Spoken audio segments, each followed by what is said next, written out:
하나님의 말씀을 전하겠습니다.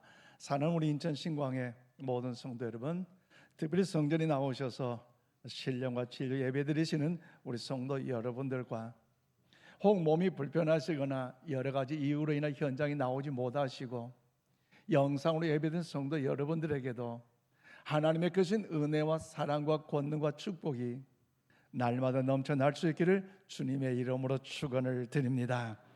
오늘 대림절 네 번째 주일로서 우린 지난 주일에 이제 목자들의 순종과 헌신한 제목으로 하나님의 말씀의 은혜를 나누었습니다.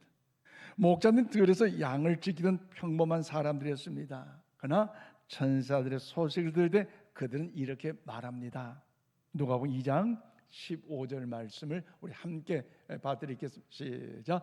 천사들이 떠나 하늘로 올라가니 목자가 서로 말하되 이제 베들레헴으로 가서 주께서 우리에게 알리신 바 이루어진 일을 보자 하고. 아멘. 그렇습니다. 목자들은 천사의 소식을 들을 때 이제 우리가 베들레헴에 가서 천사가 말씀하신 그 자체를 우리가 보자고 저들은 이야기를 나눕니다. 즉 그들은 계산하지 않았습니다. 지금 이 시간에 우리가 그 천사가 말한 곳으로 간다면 이 양은 누가 돌볼 것이냐, 그리고 우리가 그곳에 간다 할지라도 정녕 그 예수님 아니 메시아 그 능력 권세 은혜 볼 수 있겠느냐, 따지지도 않고 묻지도 않았습니다. 쉽게 말씀드리면 그는 천사의 말을 들었을 때 곧장 일어나서 가서 보았다는 거지요. 그들의 순종의 걸음 끝에는요, 목자들은 말구에 누이신 아기 예수님을 직접 만나서 경배할 수 있었고 찬양함으로 온 천하에 아기 예수님의 탄생을 전파하였습니다. 그런데 오늘 본문에도 또 다른 예수님의 오심을 축하하는 사람을 소개하고 있는데 그들이 누굽니까? 바로 동방 박사들입니다. 목자들은 여러분 보십시오. 목자들이 가까운 들판에서 왔다면 오늘 동방의 박사들 먼 동방에서 왔지 않습니까? 신분도 다르고 환경도 다르고 출발선도 달랐지만 이들에게는 한 가지 공통점이 있는데 그것이 무엇입니까? 큰 별, 메시아를 상징한 별을 보고 왔기 때문에 저들의 모습은요 바로 예수님을 향해 움직이는 바로 공통점이 있었다는 거죠. 이 의미를 담아서 오늘 보면 10절로 11절 말씀을 우리 함께 봐드리겠습니다. 시작. 그들이 별을 보고 매우 크게 기뻐하더라.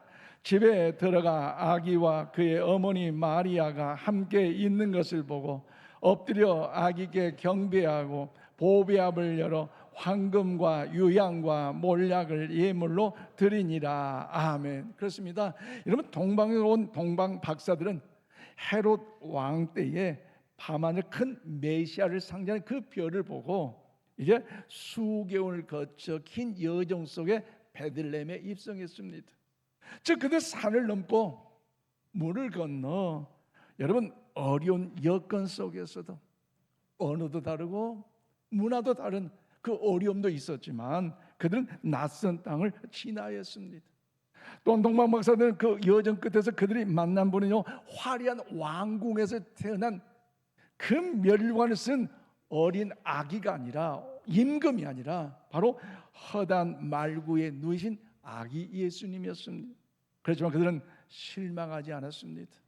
최선을 다해 아기 예수님께 엎드려 경배하고 황금과 유향과 몰약을 드려 아기 예수님의 탄생을 축하하고 그리고 꿈의 천사가 이야기했던 것처럼 이제 그들이 바로 그 말씀에 의지하여 순종하여 다른 길로 고국으로 돌아가는 것이 오늘 본문의 내용입니다. 그렇다면 사랑하는 성도 여러분, 성탄의 절정적인 이 장면이 목자들의 순종에서 멈추지 않고 그 순종이 메시아를 상징하는 큰 별을 보고 동방 박사들이 순종과 헌신으로 이어진 성탄의 영적인 의미는 과연 무엇이겠습니까? 또한 이제 2000년 전 이 동방의 박사를 맞이한 성탄을 살펴보면서 오늘 우리가 대림절 네 번째 주를 맞이하면서 우리 또한 주님의 오심을 준비한 이 성탄을 어떤 의미로 맞이해야 하겠습니까? 오늘 본문을 통해 진리를 깨닫고 우리 모두 가운데 참된 성탄의 의미가 이 아침 우리 가운데 충만할 수 있기를 바랍니다. 자, 저는 오늘 여러분 2절 말씀 보니까 동방박사는 메시아가 오심을 소망하는 믿음을 가진 사람들이었습니다. 그렇습니다. 멀리 바벨론에서 천문학을 이용한 이 동방박사들은 메시아가 오심을 간절하게 소망한 믿음을 가진 사람들이었어요. 오늘 보면 2절에 이렇게 소개합니다. 유대인의 왕으로 나신 이가 어디 계시냐? 우리가 동방에서 그의 별을 보고 그에게 경배하러 왔노라 하니. 그렇습니다.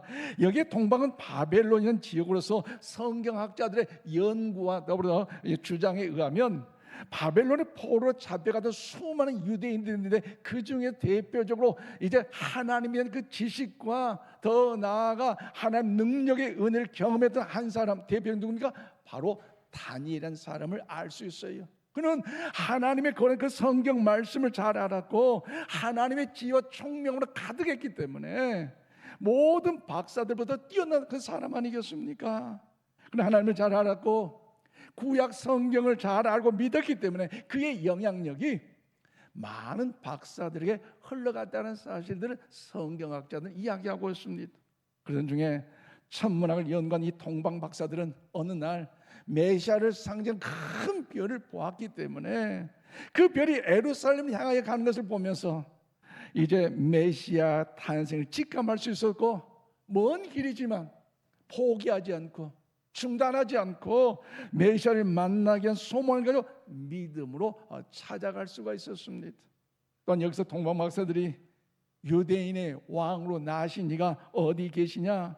우리가 동방에서 그의 별을 보고 그에게 경배하러 왔노라는 이 고백 속에는 두 가지의 의미가 담겨져 있습니다.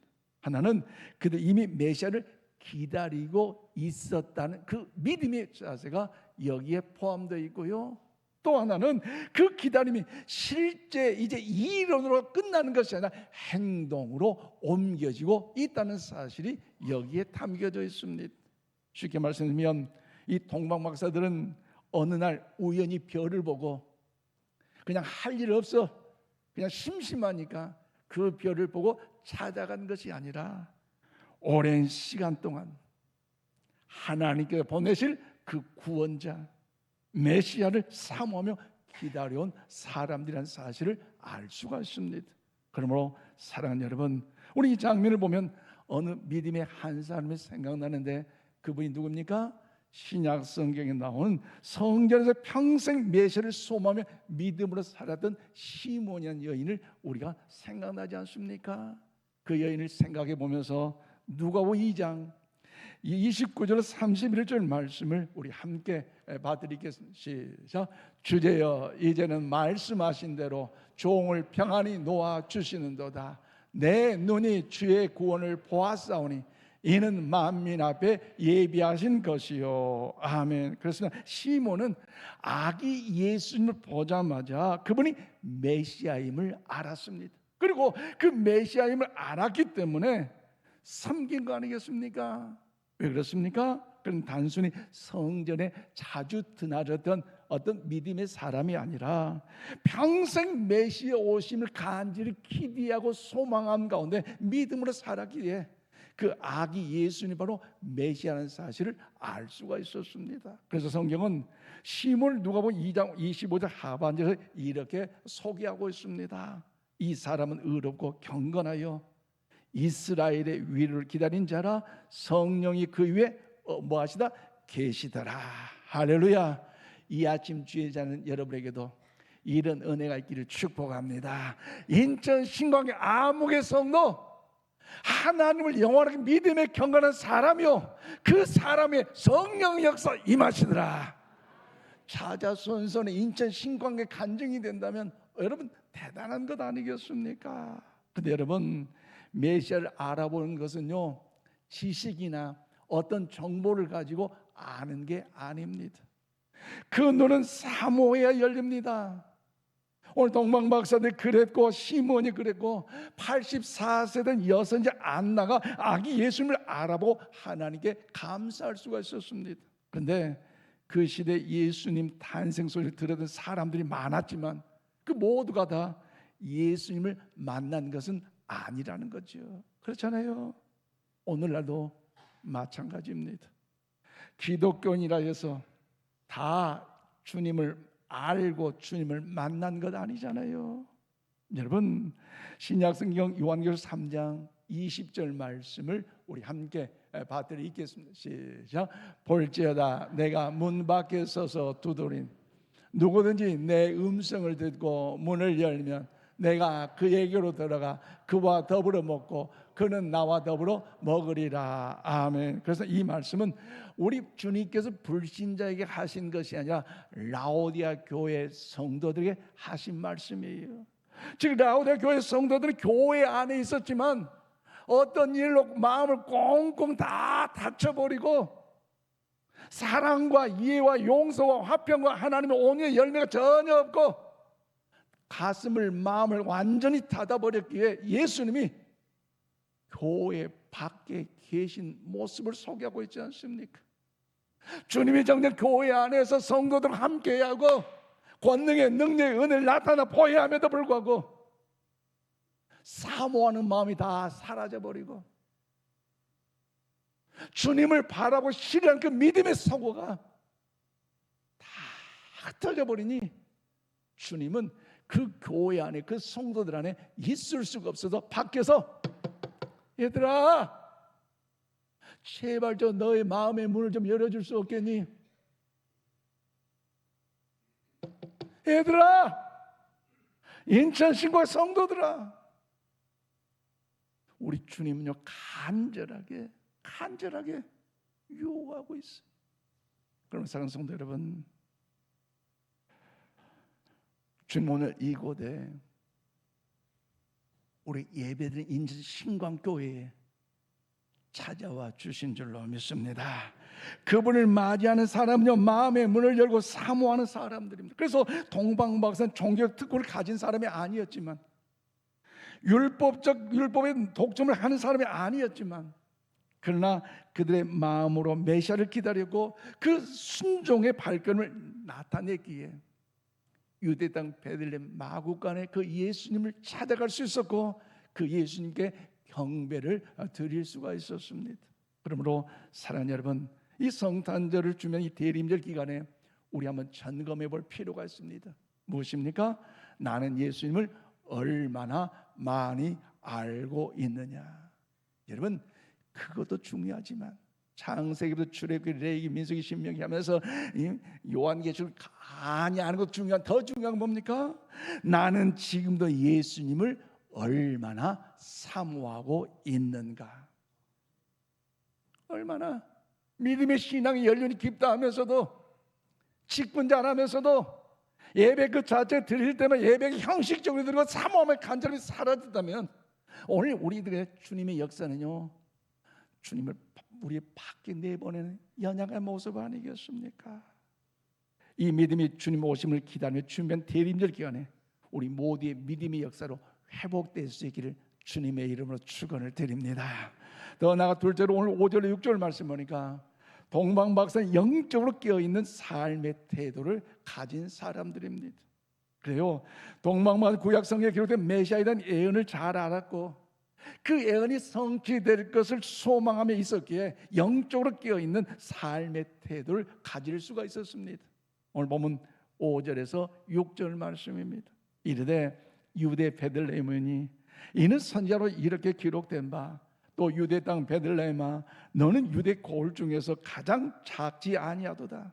내게서 한 다스린 자가 나와서 내 백성 이스라엘 목자가 되리라 하였음이라고 말씀하고 있습니다. 무슨 말입니까? 대제사장과 서기관들 성경 지식이 탁월했어요. 그래서 헤롯 왕이 야 메시아가 어디서 태어나냐 이야기해봐라 했더니 즉각적으로 한치도 멈춰. 예, 그것은 유대 땅 베들레헴에서 메시아가 태어납니다고 자신 있게 대답한 거 아니겠습니까? 즉 이 말씀은 구약성경 미가 5장 2절 말씀을 예언한 내용입니다. 그런데 우리가 이 말씀을 주목할 필요가 있습니다. 무엇입니까? 말씀을 많이 알고 있던 사람들과 말씀을 따라 움직이는 사람들의 삶의 모습은요 달랐다는 것입니다. 쉽게 말씀드리면 대제사장들, 서기관들 예수님이 메시아가 어제 태어날 걸 많이 알고 있었어요. 성경의 박사였어요. 그럼에도 불구하고 그는 베들레헴에 가지 않았어요. 그런데 오늘 동방의 박사들 보십시오. 그는 이방인이었습니다. 여러분, 말씀의 성취의 마음이 열려져 있었고 하나님의 역사에 영적으로 깨달았기 때문에 움직이면서 어디가요? 유대 땅 베들레헴에 갔고 마구간의 아기 예수님께 경배할 수 있는 그 모습의 행동이 나타난 거 아니겠습니까? 그러면 여러분, 성경의 지식이 많다는 것, 이것은 영적으로 깨어있다는 것이 단순히 아니에요. 영적으로 깨어있다, 어떤 의미입니까? 하나님의 때를 잘 분별하고 영적으로 깨어있다, 하나님의 사인을 놓치지 않는 상태가 영적으로 깨어있다는 사실을 우리에게 의미하고 있습니다. 그러므로 이 아침 베드로전서 5장 8절 9절 말씀을 우리 함께 받드리겠습니다. 베드로전서 5장 8절 9절 시작. 근신하라, 깨어라, 너희 대적 마귀가 우는 사자같이 돌아다니며 삼킬 자를 찾나니 너희는 믿음을 굳건하게 하며 그를 대적하라. 이는 세상에 있는 너희 형제들도 동일한 고난을 받은 줄 알미라. 아멘. 사도 바울이, 사도 베드로가 이 악한 시대를 통해서 너무나 가슴이 아프기 때문에 근신하라, 깨어라. 왜? 오는 마귀가 사자처럼 두루 삼킬 자를 찾고 있기 때문에 밥이 되어서 넘어지고 신앙 포기해서 지옥 백성 되지 않도록 근신하여 깨어 믿음 안에 거할 것을 강력하게 권면하고 있는 거 아니겠습니까? 이 말씀은 단순히 죄를 조심하라는 그런 권면이 아닙니다.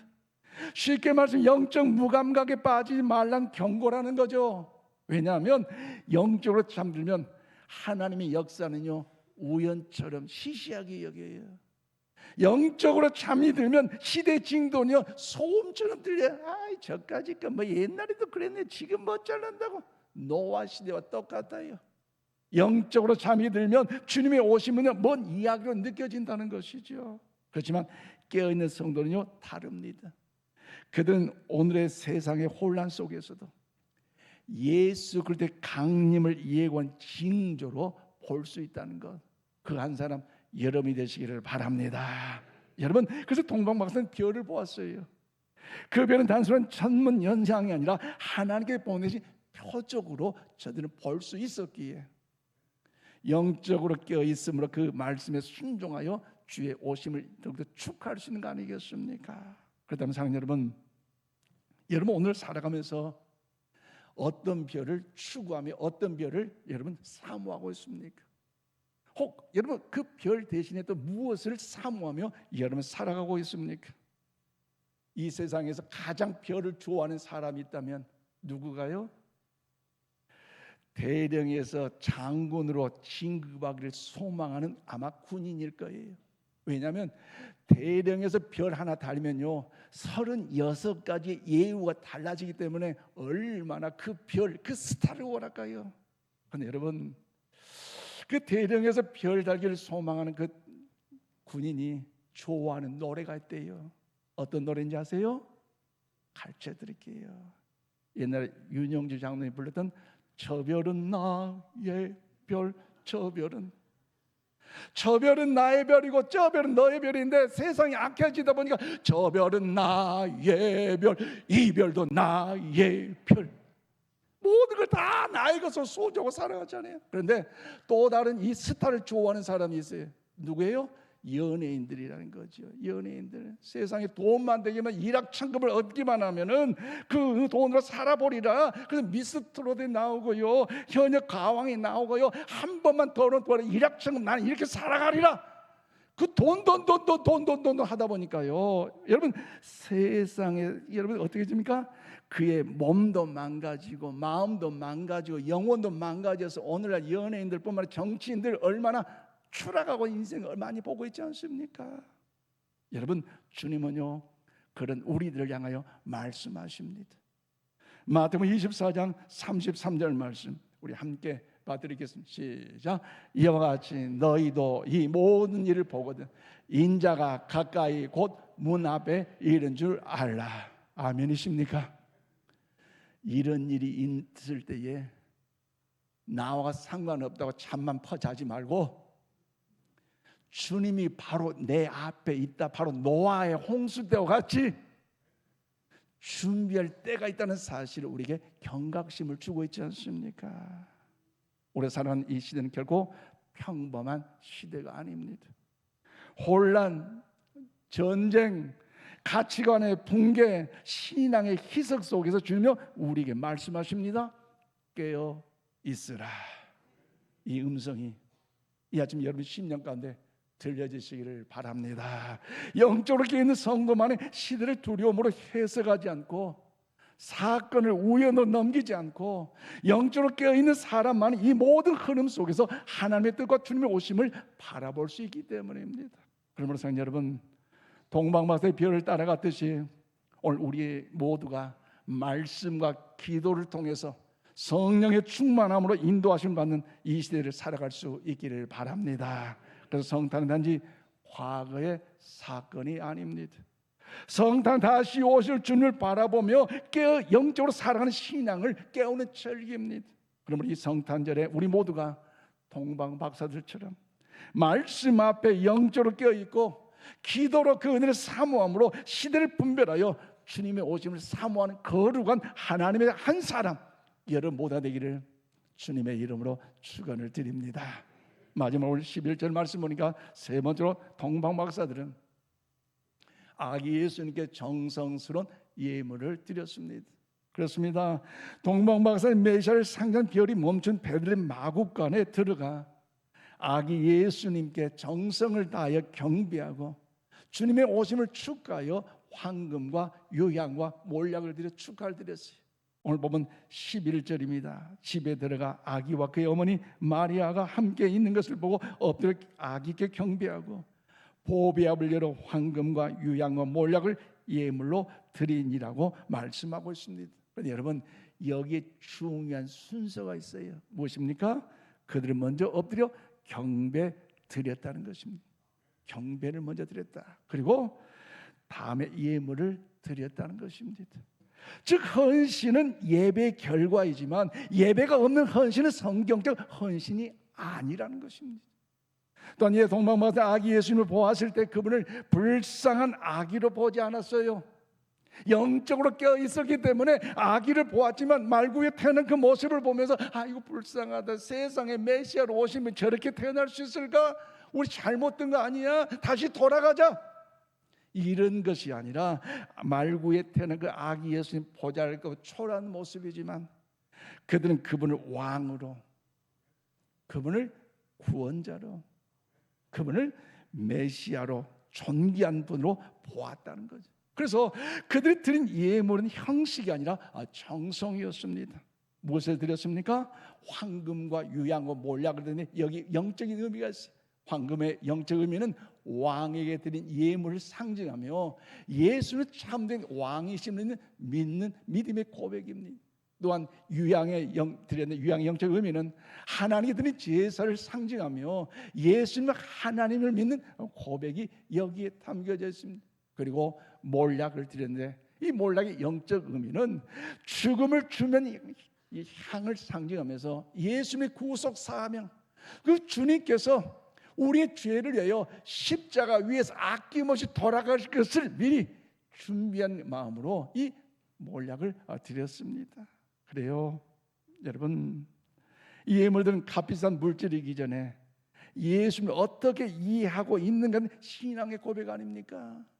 황금과 유향과 몰약 얼마나 귀한 것입니까? 그래서 이 동방의 박사들이 예루살렘 올 때까지 그의 삶의 여정이 얼마나 힘들고 피곤하겠어요. 그러니 황금을 팔고 유향을 팔고 몰약을 팔아서 얼마든지 따뜻하게 힘있게 살아갈 수 있었지만, 그러나 메시아를 향한 저들의 준비된 간절한 마음이 있었기에 소중한 것 빼먹지 않고 소중하게 준비하여 아기 예수님의 탄생을 축하함으로 드릴 줄 아는 그 믿음의 성숙함을 보여주는 거 아니겠습니까? 그러면 성경은 분명히 말합니다. 구약 성경 사무엘상 2장 30절 하반절 우리 함께 봐드리겠습니다. 시작. 나를 존중히 여기는 자를 내가 존중히 여기고 나를 멸시하는 자를 내가 경멸하리라. 아멘. 그렇습니다. 이 말씀 매우 단순하면서 분명합니다. 즉 하나님을 어떻게 대하느냐가 곧 우리 신앙의 수준을 이야기를 한 것입니다. 그러면 여러분, 사람은 자기가 존경하는 대상에게 반드시 정성을 다한다는 것 여러분 동의하지 않습니까? 존귀하게 여기면요 시간을 들이고요, 존귀하게 여기면요 여러분 물질을 아끼지 않고요, 존귀하게 여기면 태도도 달라져요. 처음 청춘 만난 그 청년 남자와 청년 자매가 있는데 그냥 존귀한 마음에 대충 만난다고요? 이것은요 뻔할 뻔자 안 돼요. 사모하는 마음으로, 간절한 마음으로, 섬기는 마음으로 만날 때에 뭔가 더 아름다운 행복을 위한 결혼을 더욱더 이루어진 것처럼 이 존귀함이 누구에나 있는 거 아니겠습니까? 그래서 오늘 우리에게 이 시간 여러분 점검해야 할 질문이 있습니다. 여러분 무엇입니까? 나는 예수님을 얼마나 존귀하게 여기고 있느냐죠.